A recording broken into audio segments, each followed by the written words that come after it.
Hi friends. ಆ ದಿನ ಮಧ್ಯಾಹ್ನದ ಬಿಸಿಲು ಸಾಮಾನ್ಯವಾಗಿರಲಿಲ್ಲ.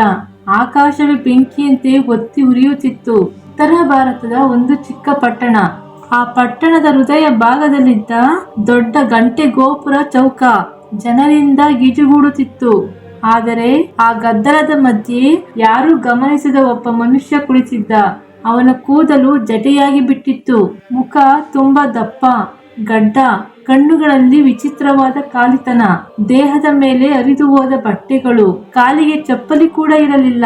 ಮಣ್ಣಿನಿಂದ ತುಂಬಿದ ದೇಹ, ಬಿಸಿಲಿನ ನಡುವೆ ಒಣಗಿ ಹೋದ ತುಟಿಗಳು. ಜನ ಅವನನ್ನು ನೋಡುತ್ತಿದ್ದರು, ಆದರೆ ಮನುಷ್ಯನಾಗಿ ಅಲ್ಲ. ಹುಚ್ಚ ಹುಚ್ಚ, ಭಿಕ್ಷುಕ ಎಂದು ನಕ್ಕು ಹೋಗುತ್ತಿದ್ದರು. ಆ ಮನುಷ್ಯ ಮಾತ್ರ ತನ್ನೊಳಗೆ ಏನೋ ಮಾತನಾಡುತ್ತಿದ್ದ. ಬಾರ್ಡರ್ ಕ್ಲಿಯರ್ ಸರ್, ಶತ್ರು ಮುಂದೆ ಬರುತ್ತಿದ್ದಾರೆ, ಪೋಸ್ಟ್ ಬಿಡಬೇಡಿ. ಅವನ ಮಾತು ಕೇಳಿ ಜನರು ನಕ್ಕರು.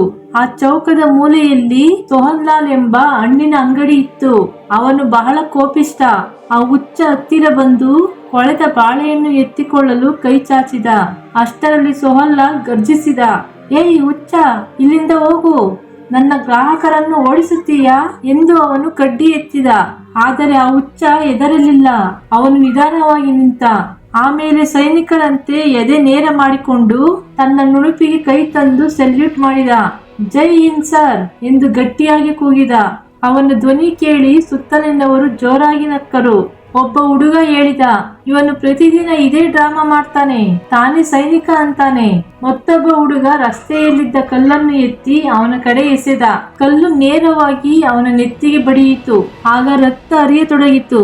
ಆದರೂ ಆ ಮನುಷ್ಯ ತನ್ನ ಸೆಲ್ಯೂಟ್ ಬಿಡಲಿಲ್ಲ. ಅವನ ಕಣ್ಣುಗಳಲ್ಲಿ ವಿಚಿತ್ರವಾದ ಅಗ್ನಿ ಇತ್ತು. ಅದು ಹುಚ್ಚುತನವೇ ಅಥವಾ ದೇಶಭಕ್ತಿಯೇ ಯಾರಿಗೂ ಅರ್ಥವಾಗಲಿಲ್ಲ. ಸ್ವಲ್ಪ ಹೊತ್ತಿನ ನಂತರ ಅವನು ಚೌಕದ ಮಧ್ಯದಲ್ಲಿದ್ದ ಕಂಬದ ಕಡೆ ಹೋದ.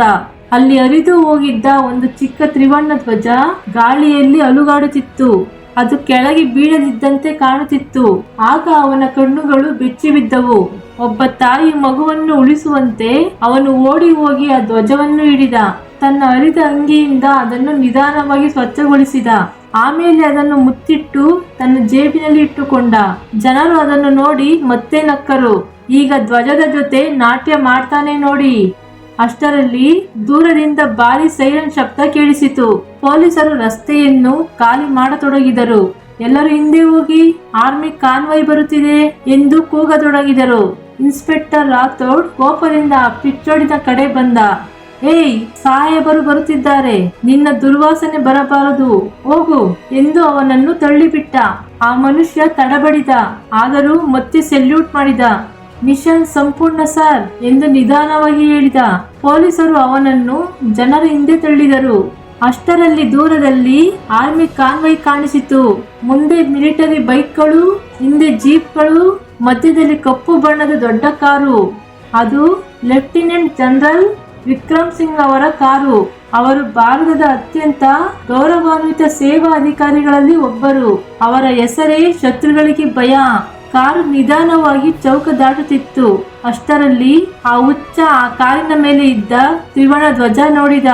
ಅವನ ದೇಹದಲ್ಲಿ ಮಿಂಚು ಓಡಿದಂತೆ ಆಯಿತು. ಅವನು ಪೊಲೀಸರ ಕೈ ತಪ್ಪಿಸಿಕೊಂಡು ಮುಂದೆ ಬಂದು ಅಚಾನಕ್ ಗರ್ಜಿಸಿದ, ಅಟೆನ್ಷನ್! ಆ ಶಬ್ದ ಕೇಳಿ ಎಲ್ಲರೂ ಬೆಚ್ಚಿ ಬಿದ್ದರು. ಆಮೇಲೆ ಅವನು ರಸ್ತೆಯ ಬದಿಯಲ್ಲಿ ನಿಂತ. ಎದೆ ಉಬ್ಬಿಸಿ ಗಡ್ಡ ಮೇಲಕ್ಕೆತ್ತಿ ಕಣ್ಣು ನೇರವಾಗಿ ಮುಂದೆ. ಅವನು ಮಾಡಿದ ಸಲ್ಯೂಟ್ ಅದು ಪರಿಪೂರ್ಣ ಸೇನಾ ಸಲ್ಯೂಟ್. ಒಬ್ಬ ನಿಜವಾದ ಯೋಧ ಮಾತ್ರ ಅಷ್ಟು ನಿಖರವಾಗಿ ನಿಲ್ಲಬಲ್ಲ. ಜನರ ನಗು ನಿಧಾನವಾಗಿ ಮಾಯವಾಯಿತು. ಜನರಲ್ ವಿಕ್ರಮ್ ಸಿಂಗ್ ಕಾರಿನೊಳಗಿನಿಂದ ಆ ದೃಶ್ಯ ನೋಡುತ್ತಿದ್ದರು. ಅವರ ಕಣ್ಣುಗಳು ಆ ಮನುಷ್ಯನ ಮೇಲೆ ನಿಂತವು. ಆ ಸಲ್ಯೂಟ್, ಆ ನಿಂತ ರೀತಿಯು, ಆ ಕಣ್ಣುಗಳ ಅಗ್ನಿ ಅವರಿಗೆ ಯಾರೋ ನೆನಪಾದರು. 15 ವರ್ಷಗಳ ಹಿಂದಿನ ಒಂದು ಮುಖ. ಒಬ್ಬ ಶೂರ ಸೈನಿಕ, ಒಬ್ಬ ಸಿಂಹ. ಕಾರು ನಿಲ್ಲಿಸಿ. ಕಾನ್ವಾಯ್ ನಿಂತಿತು. ಆಗ ಎಲ್ಲರೂ ಬೆಚ್ಚಿ ಬಿದ್ದರು. ಜನರಲ್ ನಿಧಾನವಾಗಿ ಕಾರಿನಿಂದ ಇಳಿದರು. ಆಗ ಪೊಲೀಸರು ಗಾಬರಿಯಾದರು. ಇನ್ಸ್ಪೆಕ್ಟರ್ ರಾಥೋಡ್ ತಕ್ಷಣ ಮುಂದೆ ಬಂದು ಹೇಳಿದರು, ಸರ್, ಸಾರಿ, ಇವನು ಇಲ್ಲಿ ಇರುವ ಹುಚ್ಚ, ಈಗಲೇ ಕಳುಹಿಸುತ್ತೇನೆ. ಜನರ ಕೈ ಎತ್ತಿ ಅವನನ್ನು ಮೌನಗೊಳಿಸಿದರು. ಅವರು ನಿಧಾನವಾಗಿ ಆ ಪಿಚ್ಚೋಡಿನ ಮುಂದೆ ನಿಂತರು. ಕೆಲವು ಕ್ಷಣ ನಿಶಬ್ದ. ಆಮೇಲೆ ಜನರಲ್ ನಡುಗಿನ ಧ್ವನಿಯನ್ನು ಕೇಳಿದರು, ಮೇಜರ್ ರಣಬೀರ್. ಆ ಹೆಸರು ಕೇಳುತ್ತಿದ್ದಂತೆ ಆ ಪಿಚ್ಚೋಡಿನ ದೇಹ ನಡುಗಿತು. ಅವನ ಕಣ್ಣುಗಳು ದೊಡ್ಡದಾದವು. ಅವನು ನಿಧಾನವಾಗಿ ಜನರಲ್ ಮುಖ ನೋಡಿದ. ಹಳೆಯ ನೆನಪುಗಳು ಮಿಂಚಿನಂತೆ ಅವನ ಮೆದುಳಲ್ಲಿ ಒಳೆಯತೊಡಗಿದವು. ಅವನ ತುಟಿಗಳು ನಡುಗುತ್ತಾ ಹೇಳಿದ, code name Toofan, mission Lahore. ಅಷ್ಟೇ. ಆಗ ಜನರಲ್ ವಿಕ್ರಮ್ ಸಿಂಗ್ ಕಣ್ಣೀರು ಹಾಕಿದರು. ಭಾರತ ಸೇನೆಯ ಉಕ್ಕಿನ ಹೃದಯದ ಜನರಲ್ ರಸ್ತೆಯ ಮಧ್ಯೆ ಹತ್ತರು. ಅವರು ಓಡಿ ಹೋಗಿ ಆ ಪಿಚ್ಚೋಡನ್ನು ಬಿಗಿಯಾಗಿ ಅಪ್ಪಿಕೊಂಡರು. ರಣವೀರ್, ನನ್ನ ಸಿಂಹ, ನೀನು ಬದುಕಿದ್ದೀಯಾ ಎಂದು ಅತ್ತರು. ಆಗ ಜನರು ಶಾಕ್ ಆಗಿ ನಿಂತರು. ಇದೀಗಷ್ಟೇ ಕಲ್ಲು ಹೊಡೆದ ಮನುಷ್ಯನನ್ನು ಜನರಲ್ ಸಿಂಹ ಎಂದು ಕರೆಯುತ್ತಿದ್ದಾರೆ. ಆಗ ಯಾರಿಗೂ ಏನೂ ಅರ್ಥವಾಗಲಿಲ್ಲ. ಜನರಲ್ ಕಣ್ಣೀರು ಸುರಿಸುತ್ತಾ ಹೇಳಿದರು, 15 ವರ್ಷಗಳ ಹಿಂದೆ ಪಾಕಿಸ್ತಾನದಲ್ಲಿ ರಹಸ್ಯ ಮಿಷನ್ಗೆ ಹೋದ ಪಾರಾ ಸ್ಪೆಷಲ್ ಫೋರ್ಸ್ ಅಧಿಕಾರಿ ಮೇಜರ್ ರಣವೀರ್ ಸಿಂಗ್ ರಾಥೋಡ್. ಆಗ ಜನ ಬೆಚ್ಚಿ ಬಿದ್ದರು.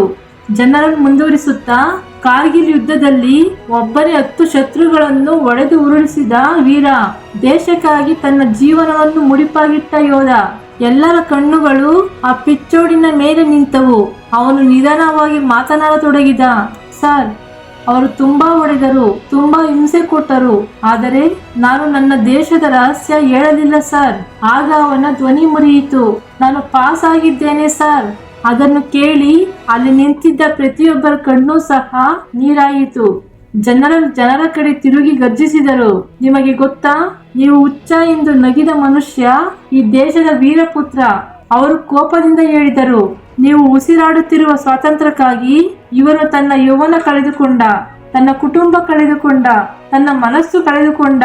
ಆಗ ಸೋಹನ್ ಲಾಲ್ ತಲೆ ತಗ್ಗಿಸಿದನು. ಕಲ್ಲು ಎಸೆದ ಹುಡುಗರು ಅಡಗಿಕೊಂಡರು. ಪೊಲೀಸರ ಕಣ್ಣುಗಳಲ್ಲೂ ನೀರು ತುಂಬಿತು. ಅಷ್ಟರಲ್ಲಿ ಮೇಜರ್ ರಣವೀರ್ ತನ್ನ ಜೇಬಿನಿಂದ ಆ ಚಿಕ್ಕ ತ್ರಿವರ್ಣ ಧ್ವಜ ತೆಗೆದ. ಅವನ ಕೈ ನಡುಗುತ್ತಿತ್ತು. ಅವನು ನಿಧಾನವಾಗಿ ಹೇಳಿದ, ಸರ್, ಧ್ವಜ ಕೆಳಗೆ ಬೀಳಬಾರದು. ಜನರಲ್ ಆ ಧ್ವಜವನ್ನು ತೆಗೆದು ತಮ್ಮ ನೆತ್ತಿಗೆ ತಾಕಿಸಿದರು.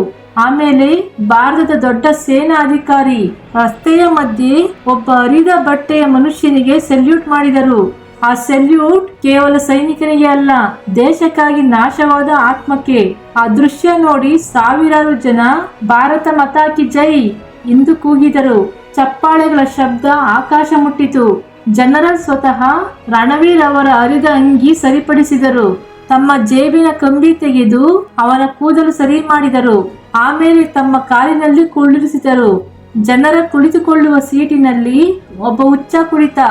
ಆದರೆ ಈಗ ಅವನು ಹುಚ್ಚ ಅಲ್ಲ, ಅವನು ದೇಶದ ವೀರ. ಆಗ ಕಾನ್ವಾಯ್ ನಿಧಾನವಾಗಿ ಹೊರಟಿತು. ಕಾರಿನ ಕಿಟಕಿಯಿಂದ ಹೊರಗೆ ನೋಡುತ್ತಿದ್ದ ರಣವೀರ್ ಮುಖದಲ್ಲಿ ಶಾಂತಿ ಇತ್ತು. ಯಾಕೆಂದರೆ ಅವನಿಗೆ ಮತ್ತೆ ತನ್ನ ಗುರುತು ಸಿಕ್ಕಿತು. ಕೆಲವು ದಿನಗಳ ನಂತರ ತಿಳಿದು ಬಂತು, ಪಾಕಿಸ್ತಾನ ಜೈಲಿನಿಂದ ಹಿಂಸೆ ಅನುಭವಿಸಿ ಅವನ ನೆನಪಿನ ಶಕ್ತಿ ಹೋಗಿತ್ತು. ಅವನನ್ನು ಹುಚ್ಚನೆಂದು ಭಾವಿಸಿ ಗಡಿಯಲ್ಲಿ ಬಿಟ್ಟು ಹೋದರು. ಅವನು ಅಲೆದಾಡುತ್ತಾ ಈ ಪಟ್ಟಣಕ್ಕೆ ಬಂದಿದ್ದ. ಆದರೆ ಒಂದು ವಿಷಯ ಮಾತ್ರ ಮರೆಯಲಿಲ್ಲ, ತ್ರಿವರ್ಣ ಧ್ವಜದ ಗೌರವ, ದೇಶದ ಮೇಲೆ ಪ್ರೀತಿ. ನಂತರ ಸೇನೆ ಅವನಿಗೆ ಸಂಪೂರ್ಣ ಗೌರವ ನೀಡಿತು. ಅವನ ಕುಟುಂಬ ಮತ್ತೆ ಅವನನ್ನು ಕಂಡುಕೊಂಡಿತು. ಆದರೆ ಆ ಪಟ್ಟಣದ ಜನರು ಆ ದಿನ ಒಂದು ಪ್ರತಿಜ್ಞೆ ಮಾಡಿದರು, ಇನ್ನೆಂದಿಗೂ ಯಾರನ್ನು ಅವರ ಬಟ್ಟೆ ನೋಡಿ ತೀರ್ಮಾನಿಸುವುದಿಲ್ಲ. ಏಕೆಂದರೆ ಹರಿದ ಬಟ್ಟೆಗಳ ಹಿಂದೆ ಒಬ್ಬ ಚಕ್ರವರ್ತಿ ಇರಬಹುದು. ಮೌನವಾಗಿರುವ ಕಣ್ಣುಗಳ ಹಿಂದೆ ಒಂದು ಯುದ್ಧದ ಕಥೆ ಇರಬಹುದು. ಹುಚ್ಚನೆಂದು ಕಾಣುವ ವ್ಯಕ್ತಿಯೊಳಗೆ ಒಬ್ಬ ದೇಶಭಕ್ತ ಇರಬಹುದು. ಮೇಜರ್ ರಣವೀರ್ ಸಿಂಗ್ ನಮಗೆ ಒಂದು ಪಾಠ ಕಲಿಸಿದರು. ಸೈನಿಕನ ದೇಹ ಮುರಿಯಬಹುದು, ಆದರೆ ಅವನ ದೇಶಭಕ್ತಿ ಎಂದಿಗೂ ಸಾಯುವುದಿಲ್ಲ. ಜೈ ಹಿಂದ್, ಜೈ ಕರ್ನಾಟಕ ಮಾತೆ. ಫ್ರೆಂಡ್ಸ್, ಈ ವಿಡಿಯೋ ನಿಮಗೆ ಇಷ್ಟವಾಗಿದ್ದರೆ ದಯವಿಟ್ಟು ಲೈಕ್ ಮಾಡಿ, ಶೇರ್ ಮಾಡಿ ಮತ್ತು ನಮ್ಮ ಚಾನಲ್ ಅನ್ನು ಸಬ್ಸ್ಕ್ರೈಬ್ ಮಾಡಿಕೊಳ್ಳುವುದನ್ನು ಮರೆಯಬೇಡಿ. ಧನ್ಯವಾದಗಳು.